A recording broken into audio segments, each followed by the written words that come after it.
Hello అండి, welcome to day 3 blog. ఈరోజైతే మేము గ్రిష్ణేశ్వర్ హనుమాన్ టెంపుల్, ఎల్లోరా కేవ్స్ అనుకుంటున్నాం. ఔరంగాబాద్ సైడ్ ప్లాన్ చేసుకున్నాము. సో దీనికోసం అయితే సేమ్ మీరు ఆశ్రమం బయటకు వస్తే రెడీగానే ఉంటాయి. ఈ ప్లాన్ కూడా ఔరంగాబాద్ సైడ్ అని అడగవచ్చు. ఇది కూడా అరౌండ్ మాకు అంతే 4500 అట్లా పడింది. పెద్ద వెహికల్ తవేరాస్ లాంటిది. అయితే ఫస్ట్ వచ్చేసింది గ్రిష్ణేశ్వర్ అండి. ఒక 1.5 hour 2 hours జర్నీ చేస్తే గ్రిష్ణేశ్వర్ వస్తాము. ఇది మనకి లాస్ట్ జ్యోతిర్లింగం ఉన్న అన్ని 12 జ్యోతిర్లింగాల్లో ఇది ఆఖరిది. అయితే ఇక్కడ మాత్రం మీకు పెయిడ్ లైన్ ఏమి ఉండదు. 200 రూపీస్ దర్శనం అట్లా ఏమి ఉండదు. కానీ బయట ఇట్లా పీపుల్ ఉంటారు, అంత ఫ్రీ లైన్ వెయిట్ చేయకుండా మేము మధ్యలోంచి పంపిస్తాము, పర్ పర్సన్ 200 అట్లా అడుగుతారు. పే చేసుకుని రావచ్చు. కాకపోతే 200 కాదు, కొంచెం బార్గెయిన్ చేయండి. కొంచెం మిడిల్లో లైన్లో ఫ్రీ లైన్లోకి పంపించేస్తారనమాట వాళ్ళు. అయినా ఇక్కడ అంత లైన్ ఏమి ఉండదండి. త్రయంబకేశ్వర్లో 6 hours వెయిట్ చేసినట్టు ఇక్కడ అంత లైన్ అయితే ఉండదు. నార్మల్గానే ఉంటుంది లైన్. మహా అయితే ఒక 1/2 hour అట్లా పడుతుంది అంతే. ఇక్కడ టెంపుల్ లోపలికి జెంట్స్కి షర్ట్ అలౌడ్ లేదండి. షర్ట్ తీసేసి వెళ్ళాలి. సో దానికి తగ్గ ముందే ప్లాన్ చేసుకుని వెళ్ళండి. ఓన్లీ టవల్ వేసుకుని వెళ్ళాలి లోపలికి. కానీ ఇక్కడ వేరే టెంపుల్స్లో కాదు, చాలా బాగా దర్శనం జరిగింది. లోపలికి గర్భగుడిలోకి వెళ్ళనిచ్చారు, స్వామిని కూడా తాకనిచ్చారు. చాలా బాగా దర్శనం జరిగింది. ఆ పక్కనే చిన్న చిన్న టెంపుల్స్ ఉంటాయి, అవి కూడా దర్శనం చేసుకోండి. టెంపుల్ ఆర్కిటెక్చర్ ఎంజాయ్ చేయొచ్చు మీరైతే, ఆ సైడ్ ఉన్న చిన్న చిన్న టెంపుల్స్ వాటికి.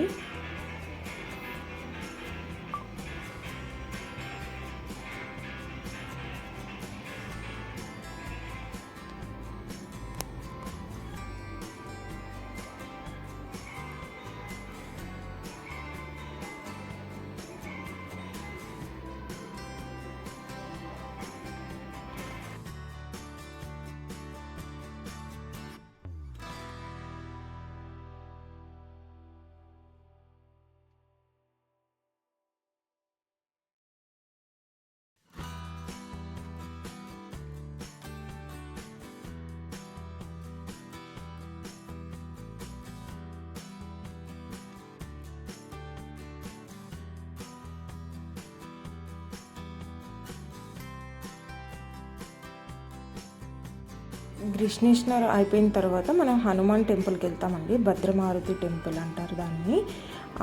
కొంచెం ఇదంతా ఘాట్ రోడ్ అనమాట. చాలా బ్యూటిఫుల్గా ఉంటుంది రోడ్ అయితే. వ్యూ చాలా ఎంజాయ్ చేయొచ్చు మీరు. మధ్య మధ్యలో కొంచెం ఫోర్ట్స్ అట్లా కనిపిస్తూ ఉంటాయి. గ్రిష్ణేశ్వర్ పక్కనే ఉంటుంది ఎల్లోరా కేవ్స్. కానీ ఫస్ట్ అయితే మనం భద్రమారుతి టెంపుల్కి పైదాకా వెళ్ళి టెంపుల్ దర్శనం అయిపోయిన తర్వాత కిందకి ఎల్లోరా కేవ్స్కి రావచ్చు. ఎందుకంటే ఎల్లోరా చాలా టైం పడుతుంది కాబట్టి మేము ఫస్ట్ ఈ టెంపుల్ ఫినిష్ చేసుకుందాం అనుకున్నాము. ఇది భద్రమారుతి టెంపుల్. ఇక్కడ కూడా వచ్చేసరికి చాలా ఉంది. పార్కింగ్లో చూసి మేము ఇక్కడ చాలా టైం పడుతుందేమో అనుకున్నాము, బట్ అనుకున్నంత టైం అయితే పట్టలేదు. ఇక్కడ కూడా తొందరగానే వెళ్ళిపోవచ్చు. అంటే మేము బయట ముందే అడిగాము. మొన్నట్లాగా లైన్లో వెళ్ళిపోయిన తర్వాత ఏం చేయలేము కదా, బయటకు రాలేమని ముందే అడిగాము. అరౌండ్ ఒక 15 minutes to 20 minutes టైం పడుతుంది అంతే. మేల్కి ఒక లైను, ఫీమేల్కి ఒక లైన్ ఉంటుంది. 15-20 minutesలో మీకు దర్శనం జరిగిపోతుంది. ఇక్కడ హనుమాను పడుకుని ఉంటారనమాట. అంటే విగ్రహము పడుకుని ఉంటుంది. అందుకని ఇక్కడ భద్రమారుతి టెంపుల్ ఈజీగానే దర్శనం అయిపోతుంది మీకు. పెయిడ్ లైన్ అట్లా ఏమి ఉండదు, ఫ్రీ లైనే.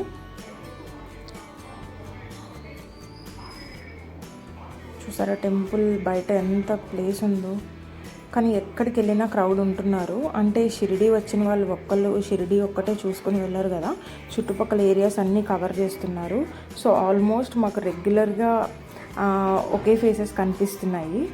నెక్స్ట్ మేము భద్రమారుతి అయిపోయిన తర్వాత ఘాట్ రోడ్ కిందకు వచ్చేసాము. ఎల్లోరా కేవ్స్ ఇది. ఇంకా ఎల్లోరాకి అయితే ఎంటర్ అయిపోయాము. 6 కల్లా క్లోజ్ అవుతుంది ఎల్లోరా కేవ్స్. దాన్ని బట్టి ప్లాన్ చేసుకుని వెళ్ళండి. అలానే మధ్యాహ్నమే వెళ్తే ఫుల్ ఎండగా ఉంటుంది, చూడలేరు. మేము రీచ్ అయ్యేసరికి 3:30 అట్లా అయింది ఎల్లోరా కేవ్స్ దగ్గరికి.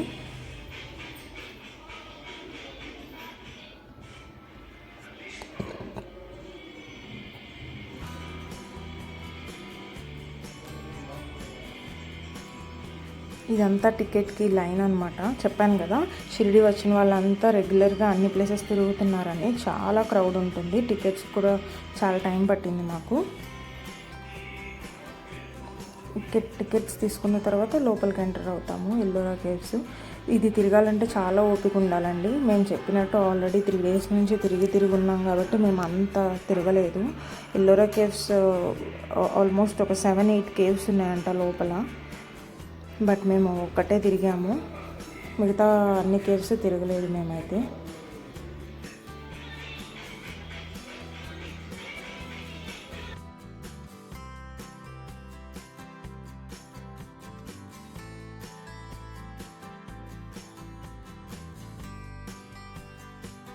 ఇది కేవ్స్కి మెయిన్ ఎంట్రన్స్. ఇలా ఉంటుంది చూడడానికి.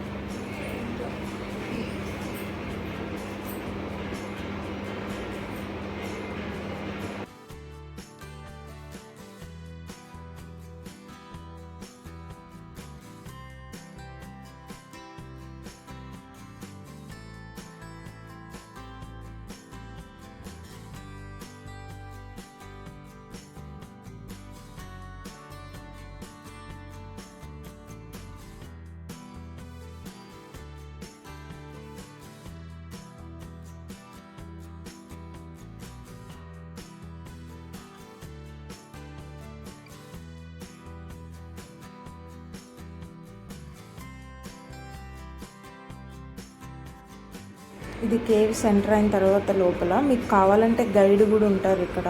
వాళ్ళు అడుగుతూ ఉంటారు గైడ్ కావాలా అని. గైడ్ అయితే మొత్తం ఎక్స్ప్లెయిన్ చేస్తారు. బట్ గైడ్ అక్కర్లేదు, మేమే చూడొచ్చు అనుకుంటే ఫైన్ అనమాట. గైడ్ ఏం తీసుకోక్కర్లేదు. ఇలాంటి కేవ్స్ ఒక 7 ఉన్నాయంట ఇంకా చూడవలసినవి. బట్ మేమైతే అవన్నీ చూడలేదు, ఇది ఒకటే కవర్ చేసాము.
మేము కేవ్స్ పైకి అయితే వెళ్ళాము.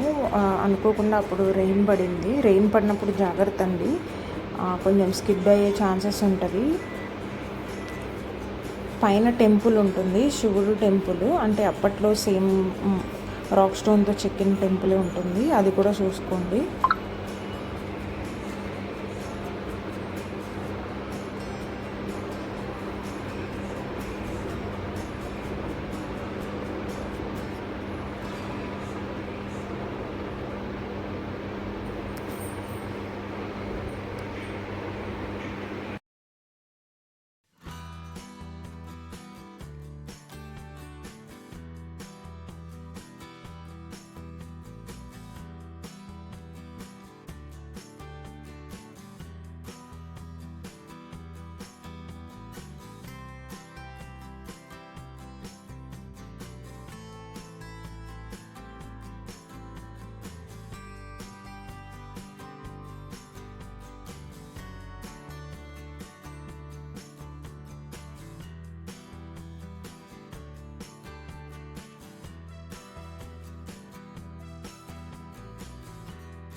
చెప్పాను కదా, మేము అప్పటికే చాలా టైర్డ్ అయిపోయాం. సో అన్నీ చూసుకోలేదు, బయటకు వచ్చేసాం ఎల్లోరా నుంచి. అప్పటికే టైం 6 అయిపోయింది, ఇంకా కేవ్స్ క్లోజింగ్ టైం అనమాట. ఇంకా మేము బయటకు వచ్చేసి డే 3 అయితే కంప్లీట్ చేసేసాము. కొంచెం రూమ్కి వెళ్ళిపోయి రెస్ట్ తీసుకున్నాము. డే 4 మాకు పెద్ద ప్లాన్స్ ఏమి లేవు. 3 days చాలా అంటే చాలా తిరిగేసాము. అరౌండ్ ఎల్లోరా కేవ్స్ కూడా అంతే, అప్ అండ్ డౌన్ షిరిడి నుంచి 350 kilometers దాకా పడుతుంది. కాబట్టి ఇంత జర్నీ చేసిన తర్వాత మాకు డే 4 ప్లాన్స్, ఇంకా అంత ప్లాన్స్ అయితే మేము చేసుకోలేదన్నమాట. డే 4 కోసం రిటర్న్ అయితే అయిపోయాం. ముందు ఫస్ట్ రూమ్కి వెళ్ళిపోయి కొంచెం రెస్ట్ తీసుకోవాలి, ఎందుకంటే నెక్స్ట్ డే మళ్ళీ మేము జర్నీ చేయాలి. కాబట్టి ఇంకే ప్లాన్స్ పెట్టుకోవాలనుకోలేదు, అందుకే డే 4 కూడా ఇందులోనే కలిపేశానండి. Welcome to day 4 blog. చూసారా ఎలా ఉన్నామో. ఎల్లోరా నుంచి మేము రూమ్కి వచ్చేసరికి ఫీవర్ వచ్చేసింది మా మమ్మీకి, నాకు, అలాగే మా హస్బెండ్ వాళ్ళకి, వీళ్ళకేమో మోషన్స్, వామిటింగ్స్ అయ్యాయి. ఫుడ్ అస్సలు సెట్ కాలేదు. నేను డే 4 బ్లాగ్లో మీకు చెప్పాలనుకుంది ఏంటంటే, మన పూణే సైడ్ ఫుడ్ అందరికీ సెట్ కాదు, మనకి ఇటు ఆంధ్ర సైడ్ వాళ్ళకి అస్సలు సెట్ కాదు. కాబట్టి మీరు ఫుడ్ ఎక్కడ పడితే అక్కడ తినమాకండి. అక్కడ రైస్ అస్సలు సెట్ అవ్వదు, ఫుడ్ పాయిజన్ అవుతుంది. అలాగే stomach pain, motions and fever వచ్చేసాయి. ఇంకా మాకు తిరిగే ఓపిక కూడా లేదు. డే 3 అండ్ డే 4 మేము కంప్లీట్ వాటర్, లిక్విడ్ మీదే ఉన్నాము. ఫుడ్ తినాలంటేనే భయం వేసింది, ఏ ఫుడ్ తినలేదు. కాబట్టి ఫుడ్ విషయంలో జాగ్రత్త తీసుకోండి చెప్తాను. అండ్ ఈరోజు అయితే మళ్ళీ ఒకసారి షిరిడి లోపల టెంపుల్ దర్శనం చేసుకుని, ఇంకా ఈవినింగ్కి జర్నీ ఉంది కాబట్టి ఎటు ప్లాన్ చేసుకోవట్లేదు. దర్శనం అయిపోయిన తర్వాత రిటర్న్ వెళ్ళిపోదాం అనుకుంటున్నాము. మళ్ళీ టెంపుల్ దగ్గరికి వచ్చేసి ముఖ దర్శనం అయితే చేసుకున్నాము.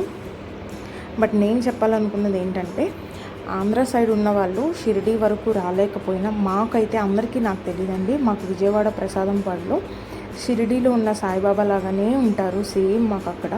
ఇక్కడ కూడా మేము ప్రసాదంపాడు నుంచి వచ్చామంటే కొంతమంది, మీకే అక్కడ ఉన్నారు కదమ్మా, మీరు ఎందుకు రావడం అన్నట్టు మాట్లాడుతున్నారు. మాకు నిజంగా షిరిడీలో చూసినట్టే ఉంటారు సాయిబాబా అక్కడ. కాబట్టి ఇక్కడ దాకా రాలేకపోయినా అక్కడ దర్శనం చేసుకోండి అనే చెప్తాను నేను. మరి ఇదండి షిరిడి బ్లాగ్. అందరికీ నచ్చిందని అనుకుంటున్నా.